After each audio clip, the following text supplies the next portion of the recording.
আজকের আমি এই শঙ্কর মাছ রান্না করব। শঙ্কর মাছ নিয়ে এসেছি। এটা আমি একদিনও করিনি এখনো রান্না, বাড়িতে করে খেয়েছি কিন্তু ভিডিও করিনি।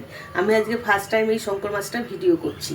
এই শঙ্কর মাছ আগে খুব কম দামে আমরা কিনতাম, কিন্তু যখন জেনে গেছি এটা শরীরের পক্ষে খুব উপকারী, তখন মাছটা ক্রমশ 200, 400, 600 টাকা কেজি যায় এখন। যাই হোক, এই মাছটাকে অনেকে শাপলা পাতা মাছ বলে। আমরা এই মাছটা কিনে নিয়ে এসেছি। এটা কিভাবে রান্না করব আমি সেটাই দেখাবো এখন। এই মাছটা রান্না করার জন্য নিয়েছি নুন, হলুদ, লঙ্কা গুঁড়ো, জিরে গুঁড়ো, গোটা তেজপাতা, শুকনো লঙ্কা নিয়েছি ফোড়নে দেবো, গরম মশলা রেখেছি আর গোটা জিরে, আদা রসুন আর কাঁচা লঙ্কা পেস্ট করে নিয়েছি, একটা টমেটো কেটে নিয়েছি, পেঁয়াজ কুচিয়ে নিয়েছি, আর আমি আলু দিয়ে রান্না করব। কিছুটা আলু কেটে নিয়েছি, কেটে ধুয়ে রেখেছি। আমি এখন গ্যাসটা জ্বালিয়ে মাছটা নুন হলুদ মাখাবো, মাখিয়ে ভেজে নেব।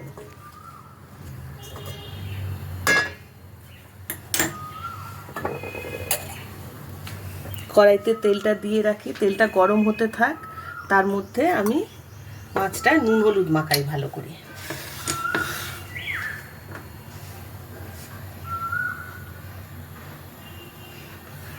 মাছটা খেতেও ভালো, আমরা তো খুব ভালো খাই, খাওয়াও ভালো, খেতেও ভালো, আর বাচ্চারাও খুব ভালোবাসে মাছটাকে। অনেকে তো মাংসই ভেবে রান্না করে, মাংসর মতো ভেবে খায় বাচ্চারা।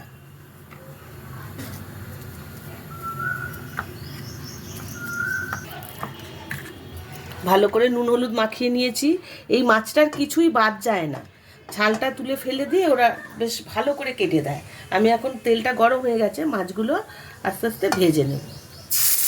খুব কড়া ভাজবো না, একটু হালকা ভেজে নেব।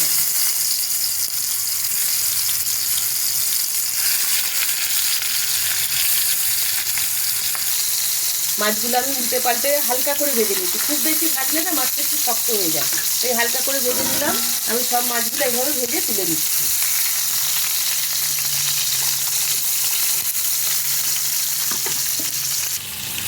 মাছগুলো সব ভাজা হয়ে গেছে, আমি মাছগুলো সব তুলে নিলাম।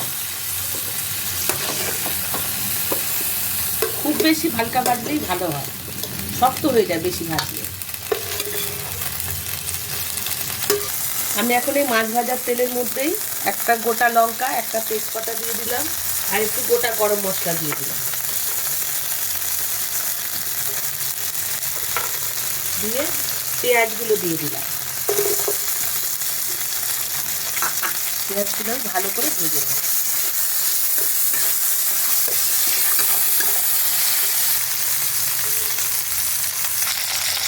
অন্য কড়াইতে আমি আলুটা ভেজে তুলে নিলাম। পেঁয়াজটা একদম ভাজা ভাজা হয়ে গেছে। আমি এর মধ্যে দেব আদা রসুন আর কাঁচা লঙ্কা পেস্ট করে রেখেছি, 3-4 চামচ দিয়ে দিলাম। আর দেবো টমেটো কুচিয়ে রেখেছি, একটা গোটা টমেটো, সেটা দিয়ে দিলাম। দেবো সামান্য জল, দেবো মশলাটা যাতে পুড়ে না যায় তার জন্য সামান্য জল দিলাম। এখন দেবো হলুদ গুঁড়ো 1 চামচ একটু দিলাম। লঙ্কা গুঁড়ো, কাঁচা লঙ্কা বাটা দেওয়া আছে। এই মাছটা ঝাল ঝালই আমরা খেতে ভালোবাসি, তাই ঝাল যারা যেরকম খাবেন সেই রকম দেবেন। আমি 2 চামচ লঙ্কা গুঁড়ো দিলাম, আর দেবো 1 চামচ জিরের গুঁড়ো দিয়ে ভালো করে মশলাটা আমি কষিয়ে নেব।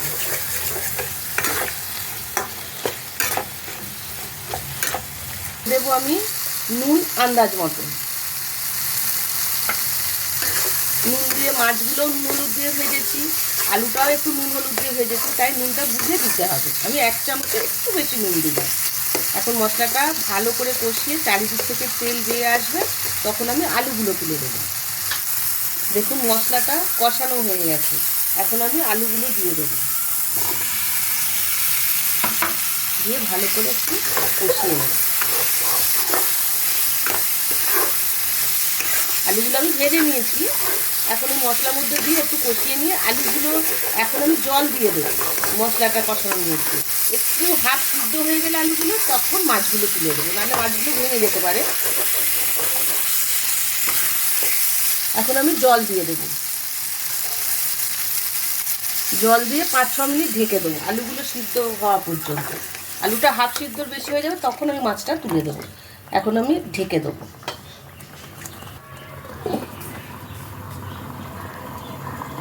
4-5 মিনিট হয়ে গেছে। আমি এখন ঢাকাটা খুলে দেখি আলুটা কতটা সিদ্ধ হয়েছে, আমি দেখব। আলু প্রায় সিদ্ধ হয়ে এসছে। এখন আমি মাছগুলো সব তুলে দেবো।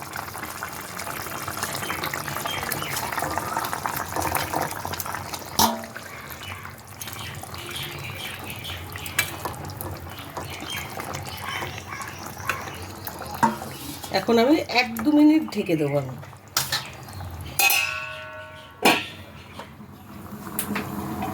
মিনিট হয়ে গেছে। এখন আমি ঢাকাটা খুলে, একদম রেডি হয়ে গেছে শঙ্কর মাছের ঝাল। আমি এটা গ্যাসটা বন্ধ করে নামিয়ে নেব আস্তে আস্তে। একদম আমি মাংসর মতো করে রান্না করেছি। রেডি হয়ে গেছে শঙ্কর মাছের ঝোল। ঝোল বা ঝাল যা বলা যায়, কষা যে কোনো কিছু বলা যায়, কিন্তু এই মাছটা খাওয়া খুবই ভালো, খেতেও ভালো। ভাত, রুটি, পরোটা সব কিছুর সাথেই যায় মাছটা। মাংসর মতো ইউজ করা যায় আর কি এটাকে।